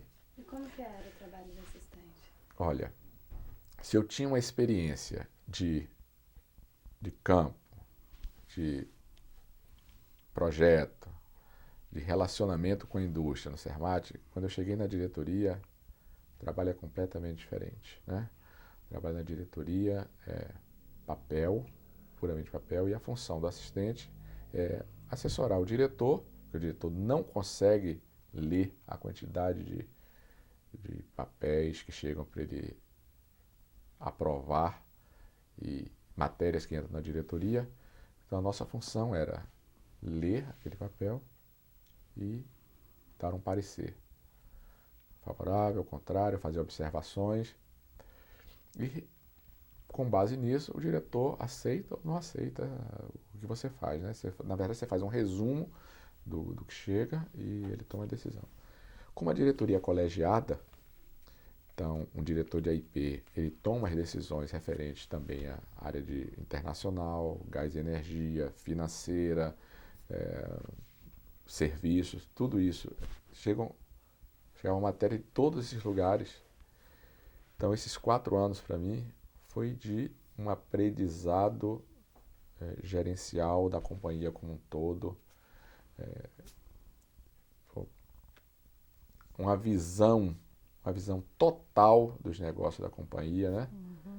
E me deu uma certa cancha para lidar com presidentes, diretores, pessoas que geralmente procuram a diretoria para propor negócios, esclarecer problemas de relacionamento entre companhia, fazer queixas, até trocar conhecimento com o diretor, e me deu muito conhecimento de todos os negócios da companhia, né? Então, com esses 4 anos, área de energia, área de gás, que eu era total desconhecimento, cabia a mim fazer um parecer por exemplo, de uma venda de gás para uma distribuidora. Então, eu ia nos contratos, analisava, fazia as observações. E assessorar o diretor é sempre um trabalho mesmo, considero de nível bem alto. E graças a Deus trabalhei com 2 pessoas, apesar de serem de maneiras de trabalhar completamente distintas, né? E isso até foi bom para mim, o modo de pensar de um e de outro. E você tem que trabalhar com muito discernimento, né? Porque você não pode... o diretor é uma figura ainda carismática na Petrobras, né? Uma pessoa que para você emitir uma opinião contrária, você dizer uma coisa, dizer não concordo, e você retornar, você tem que ter certos cuidados de como dizer isso, né? Tem que desenvolver Então, o lado político também, né? Então, essa parte foi muito boa, desenvolvimento até, como você disse, político, né? No trato com o próprio diretor, no trato com os que estão abaixo dele também, né? Porque você lida com toda a companhia que demanda alguma coisa do diretor, passa pelo assistente.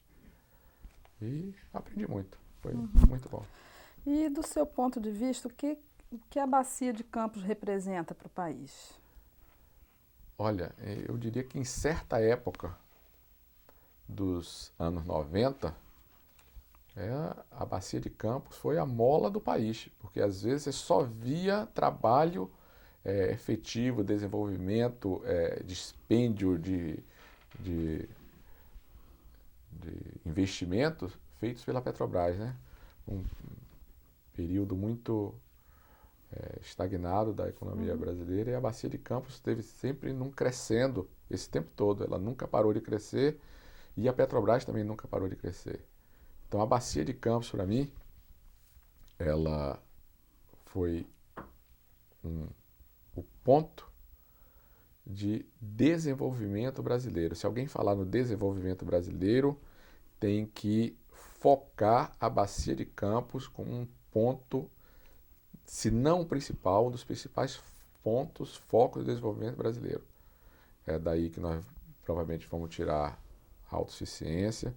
Foi daí que a gente desenvolveu tecnologias com praticamente parceria com todas as universidades brasileiras, todas não, mas grande parte das universidades brasileiras, centros de tecnologia, tanto estatais como de outras companhias. Colocamos a Petrobras, né, que teve a habilidade de trazer para o Brasil vários fabricantes internacionais. Tem gente que tem fábrica nos Estados Unidos e aqui no Brasil, na França e aqui no Brasil. Quer dizer, a Bacia de Campos, sem dúvida, é um polo de desenvolvimento brasileiro, talvez o mais importante nas últimas 2 décadas. E há perspectiva futura ainda para a Bacia? Olha, já quando eu saí da Petrobras em setembro, o diretor se regozijava porque estava saindo da Bacia de Campos. Quer dizer, houve descobertas na Bacia de Santos, na Bacia do Espírito Santo, e poucos dias outra descoberta na Bacia do Espírito Santo.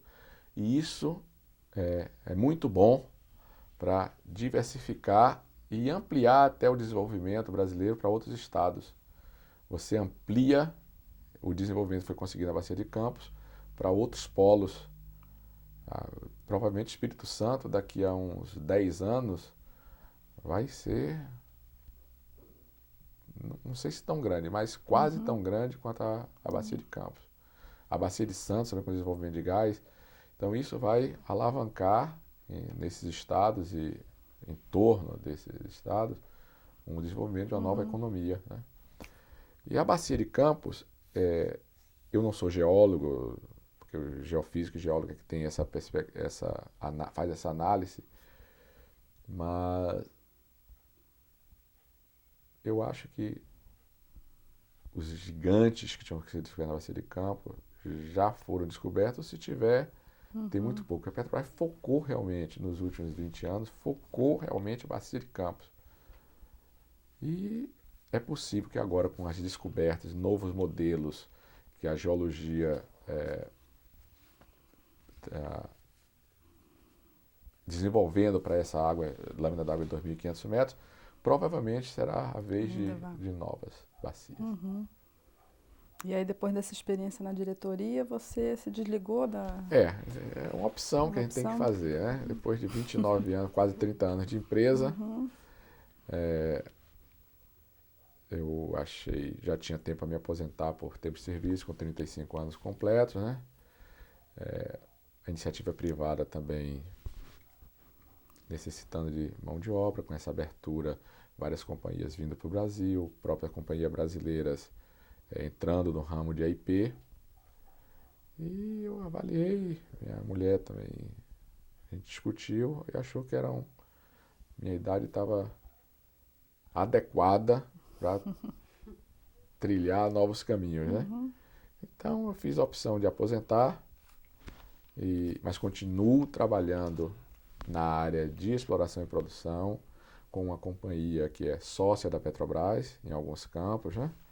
E a gente está trabalhando na mesma coisa que... Agora estou juntando as especialidades que eu adquiri ao longo desses anos, né? Eu sou gerente de projetos, na verdade é um projeto de desenvolvimento de um campo de gás na Bahia, que é o campo de Manati, onde envolve conhecimento de equipamentos submarinos, que vai ser um poço de equipamentos submarinos, construção de árvore natal molhada, construção de plataforma, gasoduto, estação, e lidando com a minha experiência da diretoria. O negociador de contratos também sou eu, né? Aparece. Então, aproveitei aí as diversas fases da vida para...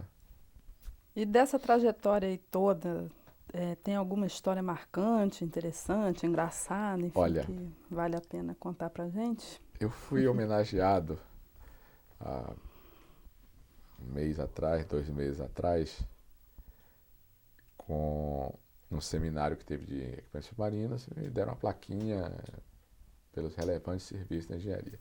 E uma das minhas funções era contar casos interessantes. E a minha resposta vai ser a mesma coisa. Olha, eu não posso contar aqui em público. Eu vou ter que contar no jantar, no petit comité, porque apesar dos casos serem engraçados, sempre envolve alguma coisa que alguém não quer ouvir. Então tem que ter essa sensibilidade de não ferir suscetibilidade na hora que você está contando um caso. Porque um caso tem sempre alguém que é o protagonista, né? E a Petrobras é muito viva. Se eu contar o caso aqui, todo mundo vai saber. É fulano de tal, é ciclano, já sabe quem é, né? Então eu preferia não contar esses casos. Mas depois, se quiser... Tá bom. Pelo menos um, em off. E o que você faz nas horas de lazer, enfim... Se sobra alguma hora para o lazer aí depois das 12 horas? Sobra. Eu faço questão disso. Eu tenho o que é infalível, né? É infalível. Eu tenho um grupo que joga poker às quarta-feiras. E é mais do que o poker, né? Queijos e vinhos com poker. Toda quarta-feira há mais de 10 anos. A gente se reúne. Ontem foi o dia, chega em casa meia-noite para jogar esse poker. Então essa é uma diversão que a gente Eu gosto muito, né? Mas também pela companhia, as piadas, o divertimento, né? Eu jogo tênis, né? Para tentar manter depois de algum tempo. Me disseram, "Ó, tem que fazer alguma coisa", eu decidi jogar tênis. E gosto muito de cinema. Então, minha mulher fala, pô, não acredito, porque eu TV a cabo, né? Só no controle remoto, na hora que eu passo o controle remoto, eu digo o nome do filme. Controle remoto, eu vou dizendo o nome do filme. Aí digo quem é que, os atores do filme, quem é o diretor. Ela fica, você conhece todos os filmes? Eu digo, todos não, mas grande parte eu conheço, porque é uma diversão que eu tenho, né? Desde que eu me entendo por gente, que eu gosto de cinema. Eu chegava até uns 14, 15 anos, eu anotava todos os filmes que eu assistia. E chegou um ano, que foi o ano do meu recorde, eu assisti 303 filmes no ano. E naquela época era cinema somente, né? Você só ia para cinema. Então eu consegui assistir 303. Hoje ainda eu adoro assistir aqueles filmes antigos que passa na TV a cabo, né? E mesmo mais recente eu vou reassistindo, coloco. E não tenho nem DVD e nem videocassete. Não é a mesma coisa, não, né? eu gosto de assistir Quem gosta no de cinema normalmente não... E geralmente assisto 4, 5 filmes por semana. E tem algum projeto que você ainda gostaria de ver realizado? Quando eu escolhi ir para essa empresa, eu tinha outras opções, né? Eu podia ir para Houston, eu podia trabalhar numa companhia de serviço aqui no Brasil e tinha essa companhia. E o exterior ficou inviabilizado porque ficava muito caro para mim sozinho trabalhar, porque minha mulher ia depender de chegar lá, ver ainda, o custo de instalação é muito alto, eu deixei para lá. E a empresa de serviço, eu não quis ir porque eu achava que era uma coisa muito flat, né? Eu não vi, ela já é uma companhia grande, já está aqui há muito tempo e não sei se minha contribuição faria ou não essa empresa crescer ou simplesmente faria com que ela se mantivesse no nível, se crescesse um pouco mais ou menos.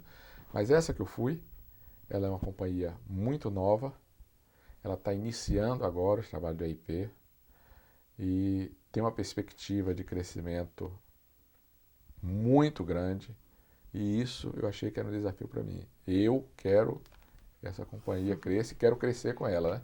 Então esse para mim é o objetivo de curto prazo, né?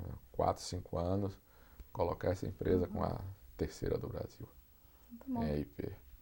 Uma última pergunta, o que você acha desse projeto de memória da Petrobras e se você gostou de dar esse depoimento?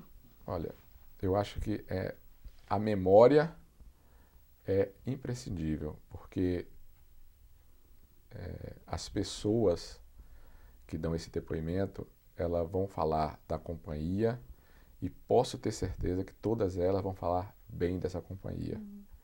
E é uma maneira de preservar. Eu até me considero muito novo para estar dando esse depoimento aqui, né? Mas pessoas que já devem ter dado depoimento mais velhas, que viram toda a transformação da companhia, de terra para mar, de águas rasas para águas profundas, porque eu só vi a parte de mar, de águas rasas para águas profundas na Bacia de Campos. Então, isso é importante para que outros que chegam, que a gente tem até o sentimento, quando eu deixei a companhia, até era a voz circulante, que os novos não vestem a camisa. Os novos não têm o comprometimento com a empresa como os tinham de antigamente, porque a maioria do pessoal que vocês vão entrevistar aqui, Petrobras é o primeiro e único emprego. E essa juventude que está aí, eles não conseguem ver isso. Eles conseguem ver você progredindo em um lugar e outro. E eles podem, a partir dessa memória, ver que a Petrobras pode significar um lugar e outro. Você tem ampla escolha de atividade, ampla escolha de atuação. E essa história, se não preservada assim, não passa para os outros o que foi e como foi o desenvolvimento da Petrobras. E várias pessoas juntas podem dar esse depoimento e para os que virão, para os que estarão aí no futuro, verem como foi que essa companhia cresceu e se tornou o que é, e tenho certeza que vai ser mais ainda. E muito bom, e obrigado a vocês. Não, obrigada a você, foi ótimo.